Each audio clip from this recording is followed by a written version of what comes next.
Welcome to the This Is My Ride podcast from Argon 18. I'm Ed Collins, Head of Partnerships and Athlete Sponsorships for Argon 18, and I'm very privileged and delighted to have Craig Alexander on today, who is three-time Ironman World Champion. Craig is now a brand ambassador for Argon 18, and for the second season of the This Is My Ride by Stories podcast, Craig will be hosting and talking with Argon 18 sponsored triathletes. The former multiple world champion will host the athletes where they will share and discuss their respective careers. But before Craig takes on the role of official host of this series, we'd like listeners to get to know him better. So have a good listen. It starts now. Craig, welcome to the podcast. Nice to have you on. Tell us a little bit about yourself and what you've been up to. We're going to have to limit this to about 3 hours because I don't think we can fit it all in that time frame. So over to you. Welcome. Thank you. Thanks for the intro, Ed. It's my pleasure to be on, and thanks to Argon 18 for the invitation. Well, where to begin? I guess at the beginning, I grew up playing a lot of sports. Soccer was my main sport, actually, or football. My main sporting love, and probably still is, actually. And I played quite a serious level, and I played until I was about 20 years of age. I was always interested in endurance events, though, and multidiscipline events. So I used to love to watch the decathlon at the Olympic Games. I was a big fan of Daley Thompson back in the 80s, the Olympic gold medalist decathlete from the UK. I was just interested in athletes who had to sort of master more than one discipline. Those sorts of events were intriguing to me. And so I guess I just came across triathlon on television, the Hawaiian Ironman, which I think is the event that introduces a lot of people to our sport. It's for a long time it was the main event in our sport, and it was the event that piggybacked the sport, and sort of the event that people outside of endurance sports circles would know. I just came across that event on TV one time. I think it was in the mid to late 80s, and it just caught my imagination immediately. I think the first thing I remember seeing the helicopter shot of the island, the big island, and the black lava fields against the crystal clear water and the palm trees sort of blowing sideways, and then watching the event, and it just seemed ludicrous that people would race for those distances. Obviously it's a 3.8k swimmer, 180 kilometer bike ride, and then a full marathon at the end. And I was just sort of in awe of these athletes. And also I after seeing the race in Hawaii on television, I sort of became more and more aware of the sport, because at that point, sort of the late 80s, early 1990s, there were a couple of Australian triathletes who were killing it, winning races all over the world, in Europe and the US. And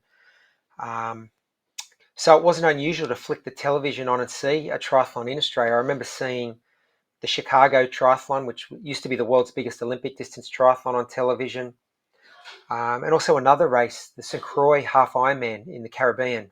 I remember seeing that race for some reason. And what I remember about that race, it has a climb on the bike portion that they nicknamed the Beast. It was almost a 1 mile climb with an average gradient of about 15% and a max gradient of about 23%. So, it was a well-known sort of race and a well-known climb in our sport. So that was my introduction to the sport of triathlon.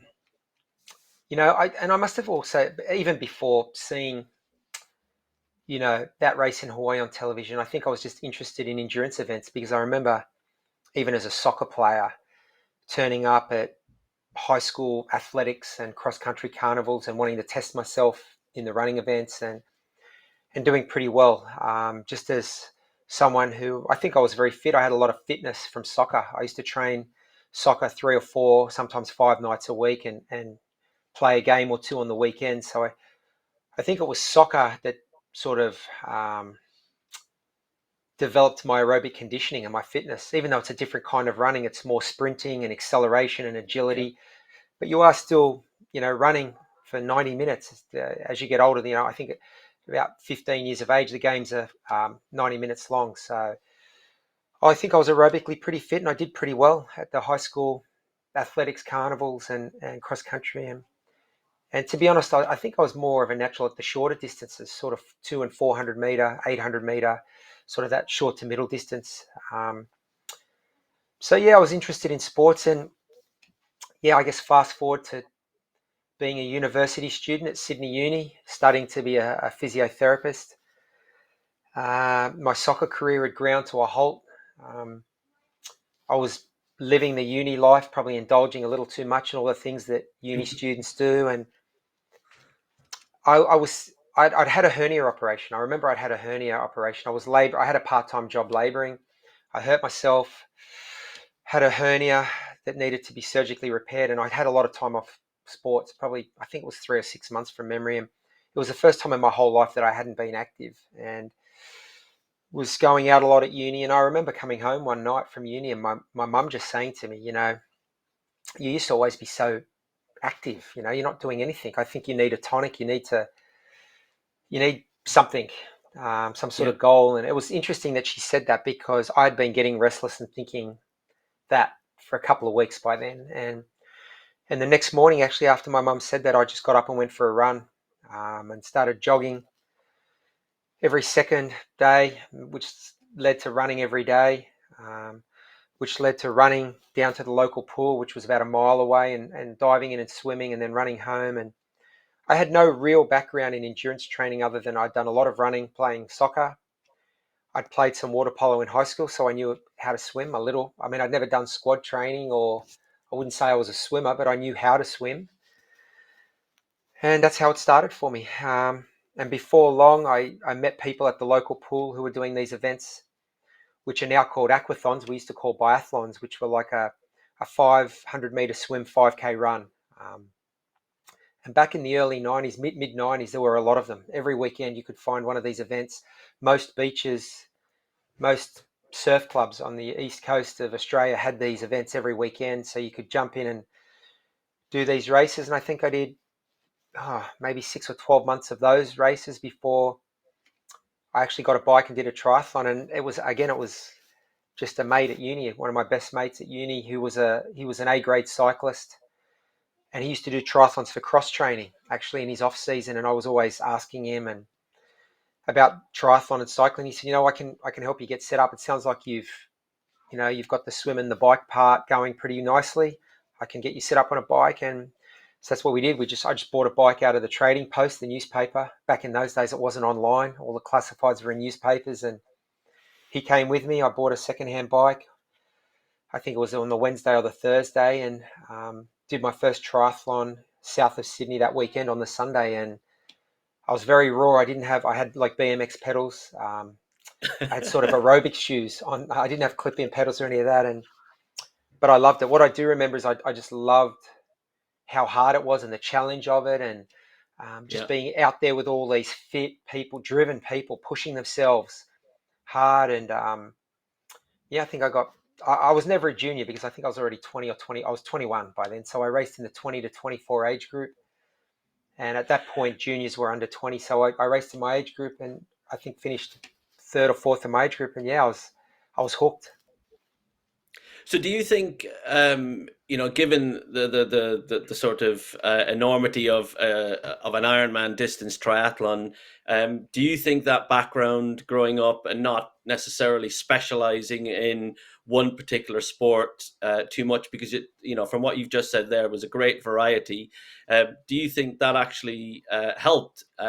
Whereas nowadays, sometimes there's a lot of younger athletes tend to put a lot of pressure on themselves to Hmm. specialize a bit, maybe in some cases too early, but it obviously didn't do you any harm in the success that you've had in your career. But it sounds like you had a really well sort of nice variety of things to keep you interested, but then eventually found triathlon, and Hmm. it sort of set you up from there. Yeah, it's a great question, because there's a lot of, I mean, moving to the coaching side of things now, and there's a lot of reading and literature around about that exact topic. And Yeah. are we getting kids to specialize too soon? Because I know when I started in the sport, most of the triathletes came into the sport from one of the disciplines, swimming, cycling, or running. And most of them were actually the ones who were racing at an elite level were elite in one of those sports. So they were either at like a state or national level swimmer or runner. sometimes both swimmer and runner.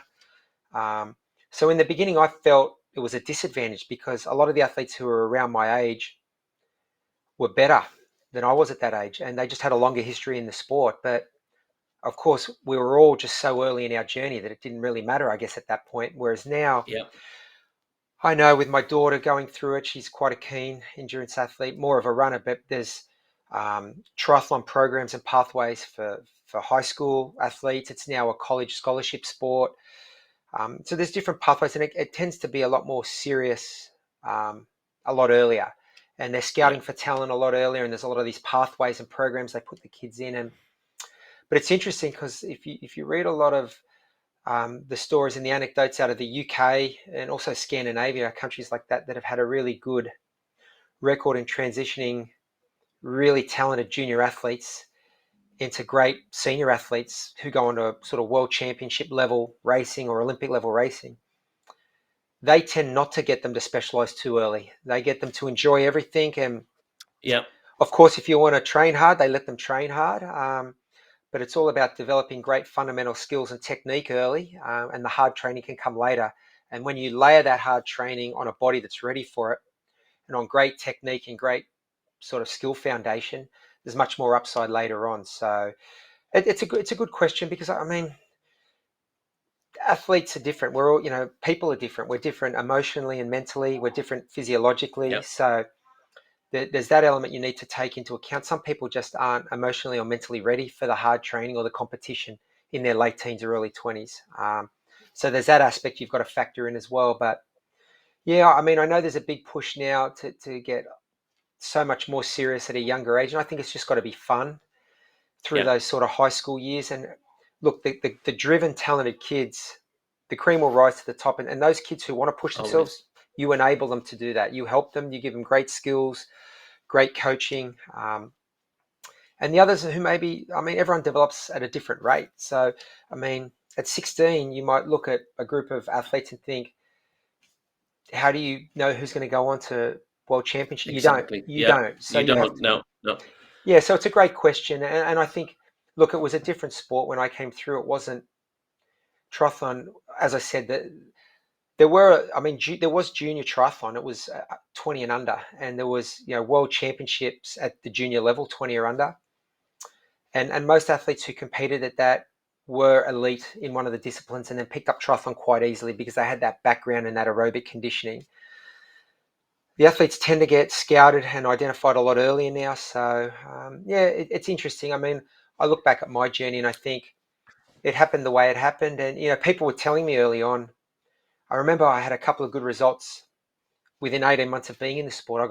I got given a professional license and I got invited to some ITU World Cup races, Olympic distance races. And the first one I did, I was still a full-time uni student. I finished eighth in an incredible field, a world-class field of 110 athletes, and that was actually in Sydney on the course they were going to use for the Olympic Games. And then I didn't get another World Cup start for 12 months. And 12 months later, I got invited to the race, the ITU race in Auckland, New Zealand, where I finished fourth. And really, the three guys who beat me were all Hall of Fame athletes. Went on to be Olympic medalists and world champions, and um, so on the sort of basis of those two results, I got invited to train with the national team. But sort of the way it was structured, they didn't know what to do with me. The high performance manager used to often say to me, "Well, you've never come through the junior ranks, so we've never invested any money in you." And they had invested money in a whole lot of other athletes. So, it was natural that they wanted to see that investment through with the athletes who had been in their program for 2 or 3 years. And I saw very early on that it was, I guess it was a government funded structure. It was around the national governing body, and yeah, they had people that they answered to, and they wanted to know where the money was going, and it wasn't an easy system. So my focus just became um, just try and improve, regardless of what's going on with that. All I can do is train very hard, get the best advice. I was very lucky; a couple of great athletes mentored me as well and took me under their wing, and also advocated for me with these high performance managers and a few other people. And yeah, I never really worried about the external stuff on the periphery about um, how political it was or playing this sort of game or that game. And I just thought I'm just going to train hard and sports objective at a lot of levels and just let the results do the talking. And that was a great Yeah. mindset that I carried through my whole career. Brilliant. So, how did you progress from there to all the success that came later? Because obviously, going from ITU Olympic distance, you then moved on to 70.3 and full Ironman after that. Yeah, well, it was an interesting progression. I never really had much of an ITU career in terms of I just didn't get invited to many races. You had to be invited by your national federation, and Yeah. at some point when I was still at uni, there were just a lot of better Australian athletes than me who would get the invitation. Um, but again, I wasn't worried by that. My sort of focus was more internal and just trying to improve. And Greg Welsh, the great Australian triathlete who won Kona in 1994, and he's probably the reason that I really stopped doing those biathlon events and started doing triathlons was his win in Kona in 94. I got to meet him at one of these national team camps and he took me under his wing a little bit. And I remember it was January 1997, and I was about 6 months away from graduating with my physio degree. And he said to me, don't worry about the national federations and all the politics. Just train hard and don't pigeonhole yourself to any one particular style of racing. The great athletes can do it all. They're versatile. They're consistent. Yeah. And so on the back of that advice, that was January 1997. It was about 4 or 5 weeks later that I did my first ever half Ironman. Um, I got the opportunity to race at the state championships over the half Ironman distance, and I didn't have a time trial bike as we now know them. I just had a road bike, and I just put those little clip-on aero bars on the handlebars, which is what a lot of people did back then. To be fair, some people had the proper aerodynamic setup, and I raced some good guys. There was a couple of guys who finished top 10 at Ironman Australia. One guy who'd finished top 10 in Kona, raced it, and I won the race. So yeah, I think I had probably pretty good fitness back then, and I just again, I had a passion for the sport and a desire to keep training hard and pushing myself. And I loved when I found out these good guys would be racing because I thought, oh, this would be a good test to see where I'm at. And I did that race, and off the back of that performance and a couple of others, mainly the two top 10 races that I'd had on the ITU circuit, I got invited to race in Europe. So I went over to race for a club in Europe, and it was the same thing. I didn't just stick to Olympic distance or sprint. I did all of it. I mean, it wasn't unusual in France to race a sprint distance on the Saturday and then a half Ironman on the Sunday. And I just saw that racing in Europe as me doing my apprenticeship or learning my trade, so to speak. And Very good. yeah, developing racecraft and race experience, racing better, more experienced people. And I went to um, I think I did a half Ironman that year, and I got pipped with a K to go. A guy ran past me, so that was later in 1997, and that guy happened to go on and finish fifth in Kona later that year. Um, so when I saw that, I thought, I'm getting some decent results here, and I went back to France the following year and actually won the French long course championships that following year um, in a place called Dijon against some really top level international athletes. And so I never trained exclusively for just, even when I would get ITU races, I still had half Ironman races on the schedule. And I think that's where the sport's different now to what it used to be. I think now you really have to train exclusively. Specialize. You have to specialize, Yeah. you do. Yeah. Yeah.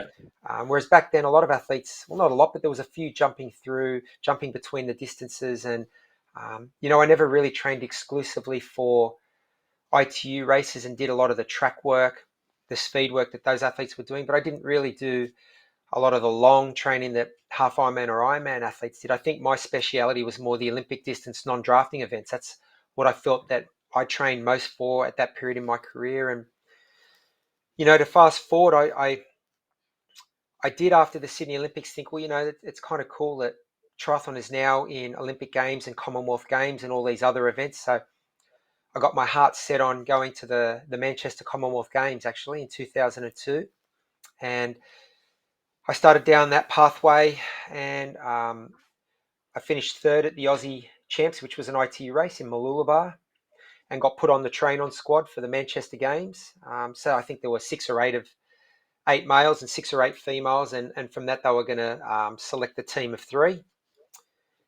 And yeah, had a pretty good season. I was still, to the national coaches' despair, I was still dropping a few half Ironman events in my schedule. Actually, the week after I got third at Mooloolaba and got put on that train on squad, I went up and did a half Ironman in Cairns, big race, which I won.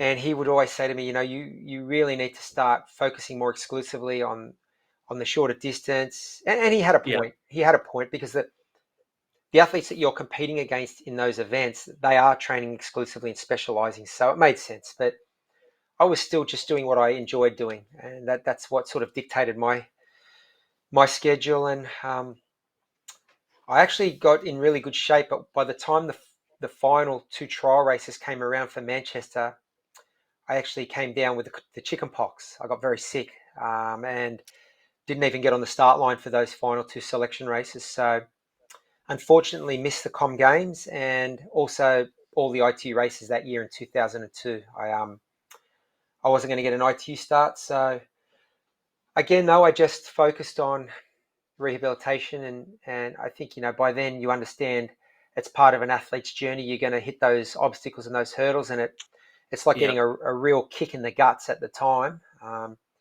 because I'd sort of focused 6 or 12 months on wanting to make that Manchester team, and then at the final hurdle sort of fell down. Um, got myself healthy though, and it was interesting because at that point in our sports history, there were a lot of circuits to race on. And as a short course athlete, one of the main circuits was still in America, in the US. yeah, There was a lot of big races like the Chicago Triathlon, Escape from Alcatraz, and Crowie. And there was also some big money races coming into the sport like Lifetime Fitness and High V.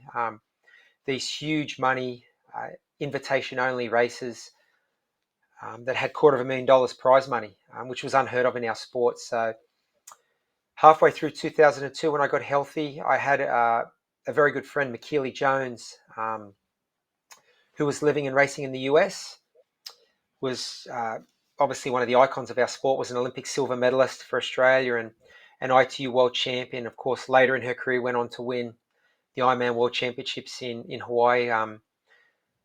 She had always been a good friend and sort of a mentor to me, had taken me under her wing, gave me great advice. And her husband at the time said, "Why don't you come to the US?" So I did. I went over there and never really looked back after that. I didn't have to deal with any politics in national federations. And the kicker yeah. was you still got to race all the same athletes. The best ITU athletes raced on that circuit as well. So um, there were no regulations around sponsors' logos on race suits, or you could race as a professional and you could still, part of being a competitive person was I wanted to race the best people. And a lot of the best athletes of that time, like I got to the US in '02. So I raced there from, '02, from there on out for the rest of my career.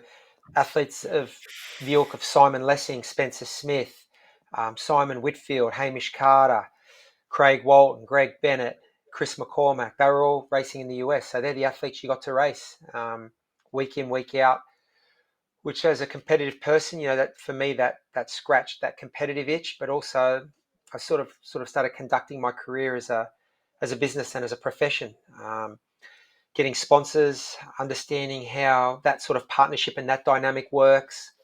Um, the US at the time was getting a lot of media. There was a lot of media interest in those races. So companies could justify a sponsorship.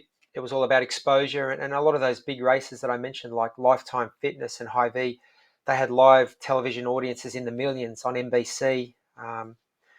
So there was an avenue there to get sponsorship and to make a good living if you could win those big races. And I was lucky enough to win Lifetime in 2005.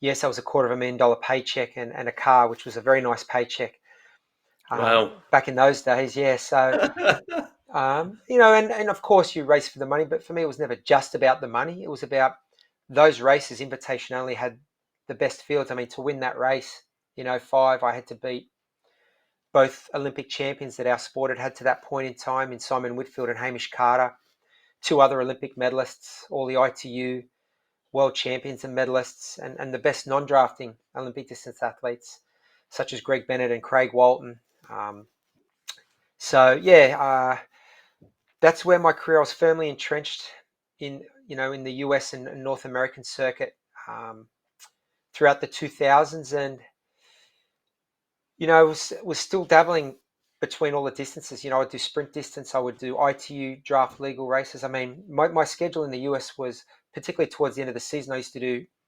Chicago the last weekend in August, which was a big non-drafting Olympic distance race.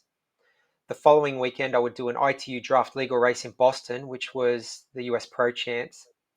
And then the week after that, it was back to non-drafting again for LA. So um, they were the races that typically took up the majority of my schedule throughout the 2000s. But then in '06, Ironman actually announced that um, they were putting together a half Ironman circuit, the 70.3 circuit, and it would have actually an officially sanctioned world championship at the end of the season. So, up to that point, '06, I don't think I'd lost a 70.3 race for a few years up at that point. So in 2006, my goal was the inaugural 70.3 World Championships in Clearwater, Florida.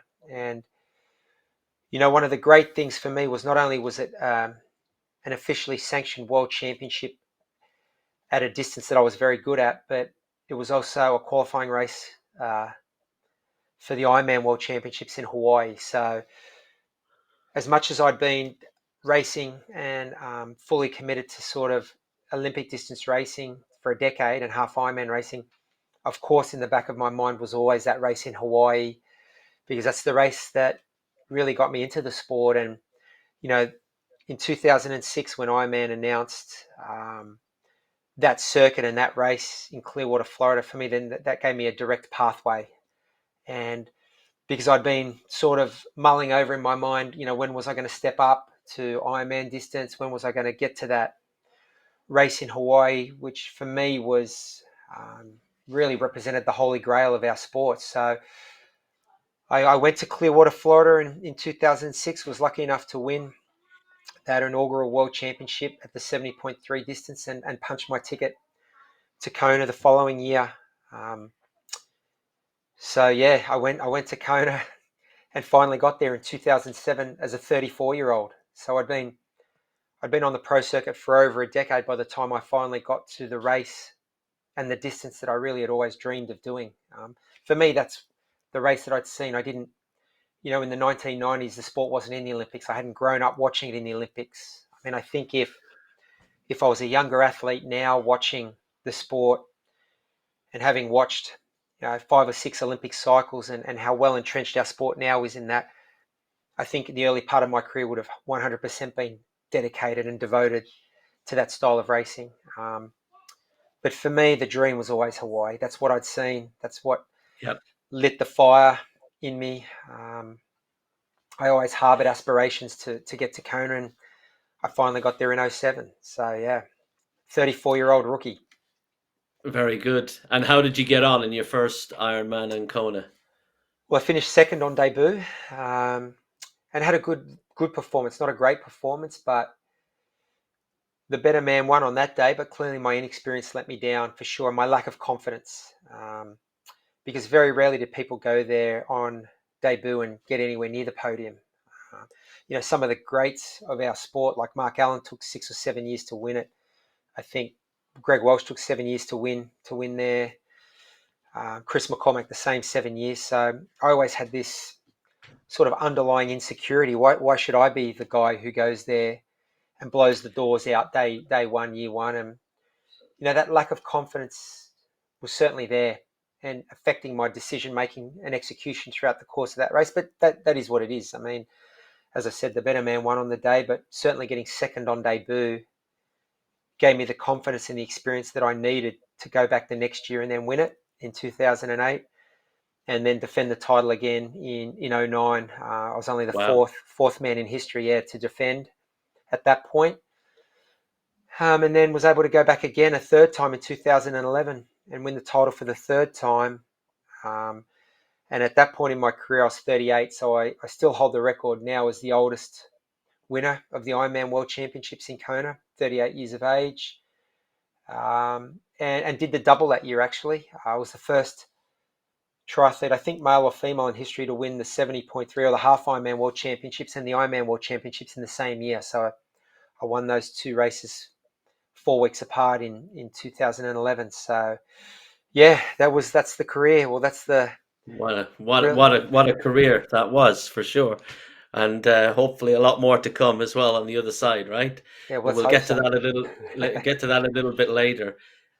So a couple of questions on that, because obviously we talked a little bit about how you got into the sport and how you progressed and stuff like that.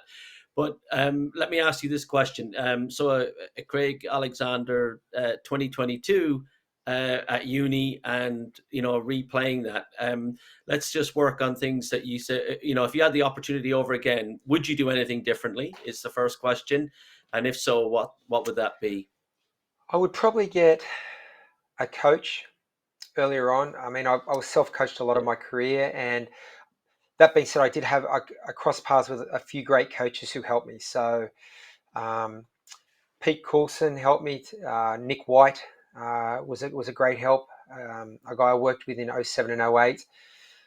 Dave Scott helped me, particularly with my strength and conditioning later in my career, and Frank Jakobsen as well later in my career helped me a lot. So, but I just think it was a different landscape back then. There weren't as many triathlon coaches back then as there are now, yeah, and it wasn't through want of trying, but unless you had won a few big races and had a name behind you, it was hard to get a coach back in those days.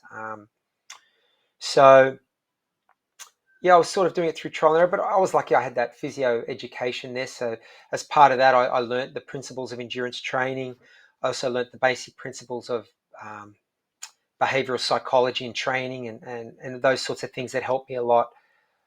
And I think one thing the uni education or the degree gave me was a discipline, um, and also an understanding that whatever it is that you're trying to do, you need to understand very clearly what the important performance components are that will lead to a better performance outcome, and then get better at those things and try and master those performance components over time. And if I was speaking to a younger version of myself now, but in 2022, the performance components are still there, but I think they're a little different these days. Obviously, I think athletes get into the sport a little earlier, so that brings with it its own benefits and pitfalls. I think you need to, as a younger athlete, you need to surround yourself with better people.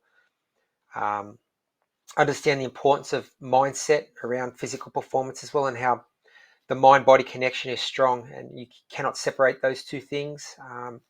Your emotional and mental state directly impacts your physical performance, but also more and more too with the technology that's coming into the sport now. It's a different world different. compared to what I Yeah, was racing in. And yeah, I mean, I think back to those first races in Hawaii in '07 and '08, and what most athletes did was have a sort of a road bike or a hybrid road bike and just put an aero set up on the front, just switch the whole front end out. But the bike frame wasn't a sort of a purpose-built aerodynamic super bike as they are now. So um, I think the basic fundamentals of performance and important performance components are the same around nailing the basics and getting a great foundation. But there's a lot more things now that play into it as well, particularly as you progress and get to a high level around bike setup, bike position, running biomechanics, running shoe selection.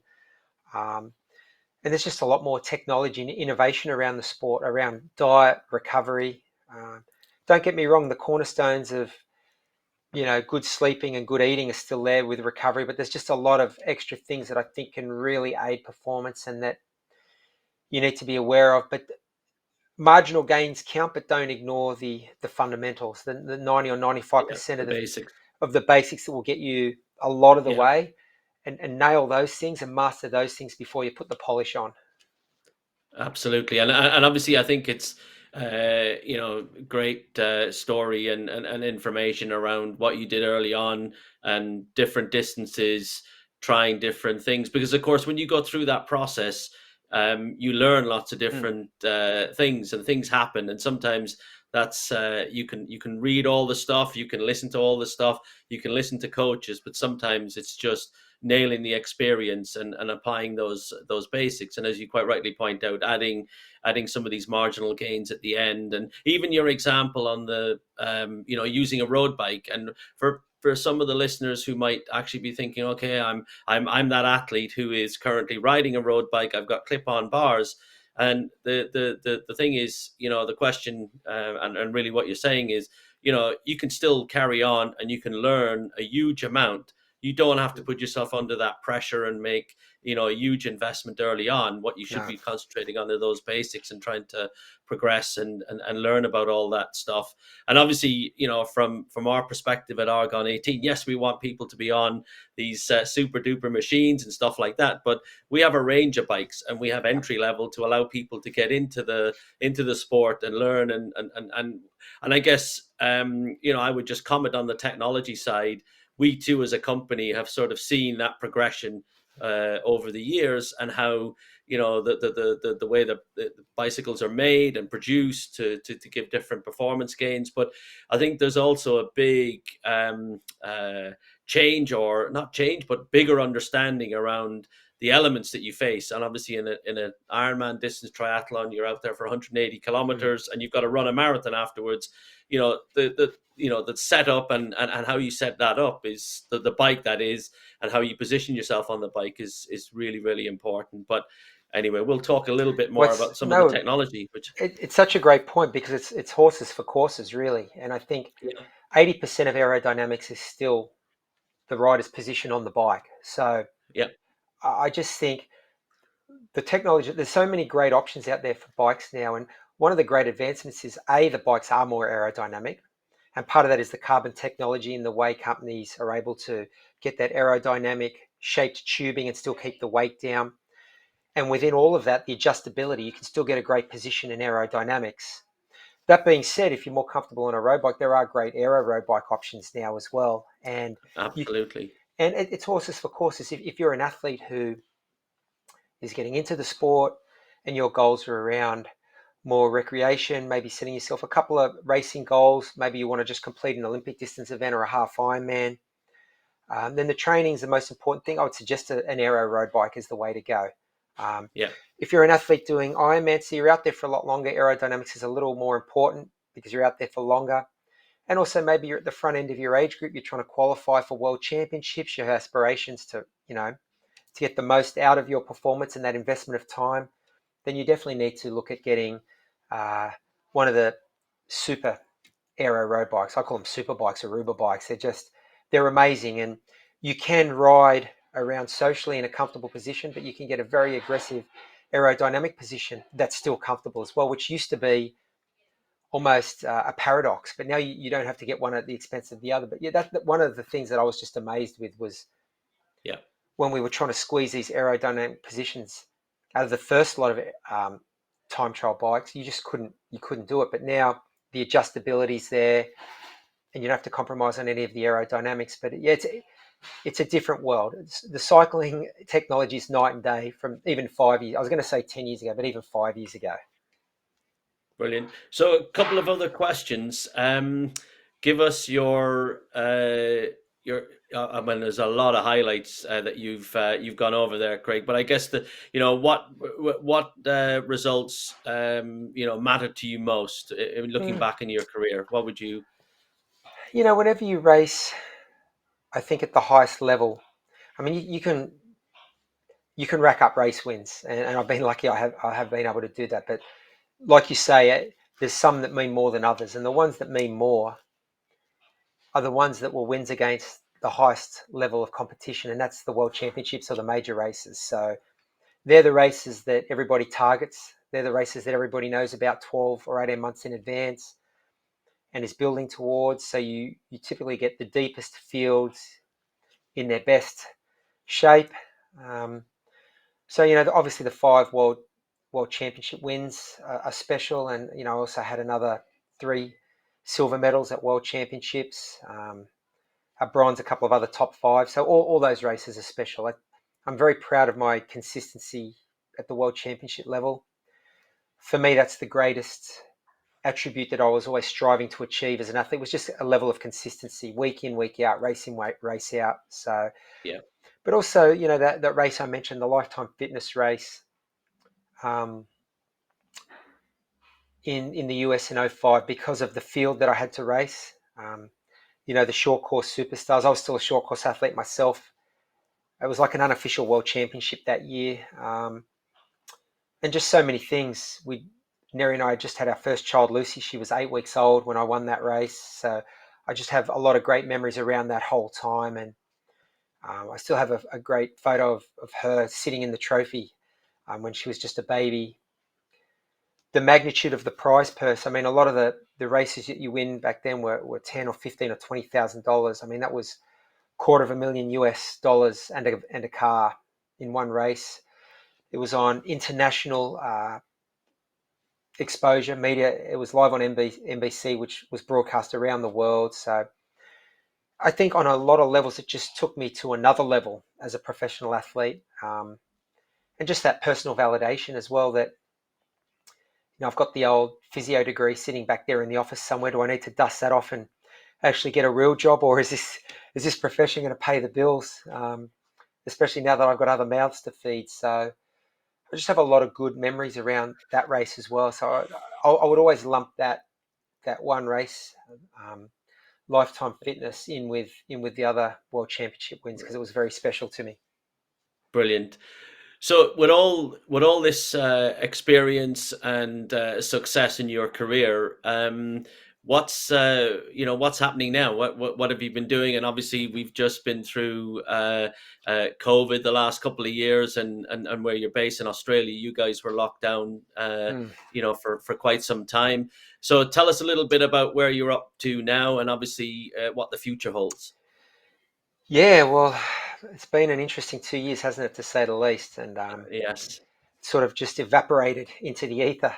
But in 2019, I still raced 5 times on the professional circuit. I mean, it was just in my blood. I'm very competitive, and I hadn't really planned on racing at such a high level late into my 40s, but I was still very competitive and I still loved to do it. I think that was the main thing. I just had a love and a passion for it. The training for me, with 25 years of great training practices and a great aerobic base, I didn't have to do as much training, and you can't at that age anyway, but I didn't have to do as much to get in really good competitive race shape to race on sort of that global 70.3 circuit. So in 2019, I did 5 races, and I was still able to win 2 of them. One was the Aussie 70.3 champs. Fast forward into 2020, I was still planning on doing a little bit of racing. I mean, I'm very lucky. I have some really great sponsors. I'm a brand ambassador for a lot of great companies, some of which I've been with a decade or more. So I really felt that, even at that point in the late 2017s, 18s, 19s, my main role was as a brand ambassador, but I still love to race, and I think my sponsors loved when I race. I certainly wasn't embarrassing myself, so that was the plan going into 2020. I had a couple of races picked out, over in Europe. Actually, I hadn't been to Europe to race for a long time, so I was going to head over there and do some racing. And of course, the pandemic then hit, so really didn't do any travel for 2 years now, 2.5 years nearly. So I still train every day, though. I mean, I think I always will. Training and being active, endurance sports is, as I say, it's in my blood. It's something I love to do. I love being outdoors. I'm lucky you guys have a selection of bikes. They're not all um, triathlon bikes. I've got a road bike, so I get out and ride on the road with groups socially. I get off road on a gravel bike. I've been bitten by the gravel bug, pretty much like everyone else around the world. So I've got a dark matter that I'm hitting the trails with, and I, Brilliant. yeah. So I will always train. I will always keep myself in shape, because it just gives meaning to my day, and I have a passion for exercising. But I've moved, yeah, more exclusively now into, I guess, the brand ambassador role. I don't know if I'll. I mean, I'm not going to say, you never say never. I'll never say I won't be on a race course again, because if there's some sort of gravel race or triathlon that takes my fancy somewhere, or teams event, who knows? I mean, I think I still keep myself in good enough shape that I could train up in 6 or 8 weeks and still give myself a tickle out there on a race course somewhere. But yeah, for me now, it's more about the brand ambassador roles, working with great partners who I've had for a long time, and also the coaching business that I'm about to relaunch, Sensigo. We're about to go through a little relaunch, and I've been lucky. I've come across some great coaches and some great companies, as part of my endurance sports journey, and I've tried to bring all of those great entities together under the one umbrella and offer sort of an endurance sports training. Um, I wouldn't say one-stop shop, but we have personalized coaching, we have generic plans, we have training camps and experiences in great places around the world. So yeah, that's more my focus moving forward.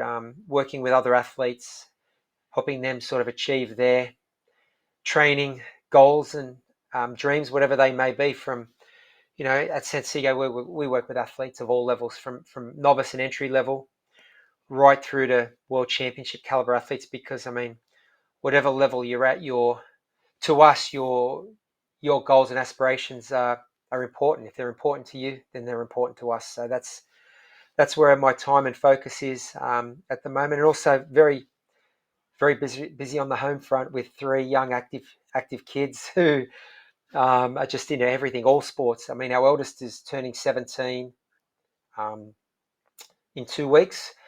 Been teaching her to drive, so that's been an experience. She's going for her provisional license in 2 weeks. She's a very accomplished runner, has done a few triathlons.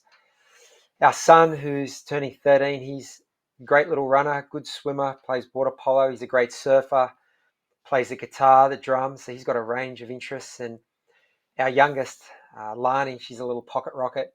Her main sport's gymnastics, and she's quite the little gymnast. But she's a great little runner as well, and does all sports like most kids. We just encourage them to have a crack at everything. So that's what takes up a lot of my time these days.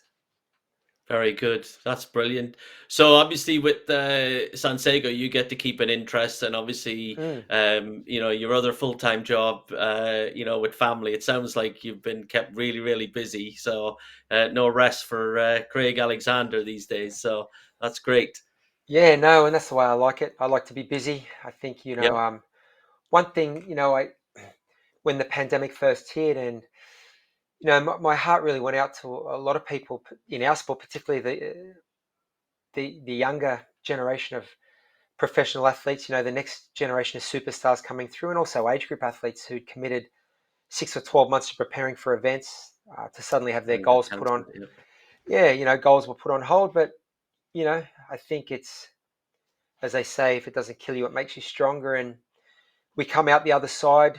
Um, one thing I will say, during that period, it was hard to find passion and purpose in things, and that's the lesson for me personally that I took out of it. You still got to have your goals and aspirations, and find passion in your daily routine. So that's the one thing I sort of took out of the pandemic. And I made a mistake early on when we went into lockdown, not having as much of a regular routine as I would normally have, and I quickly got back to that because I think it gave me a bit more passion and purpose in my day. And yeah, I like to be busy. So yeah, no rest for the wicked, as they say. Bring on 2022. It's exciting. There's a lot of great things on the calendar.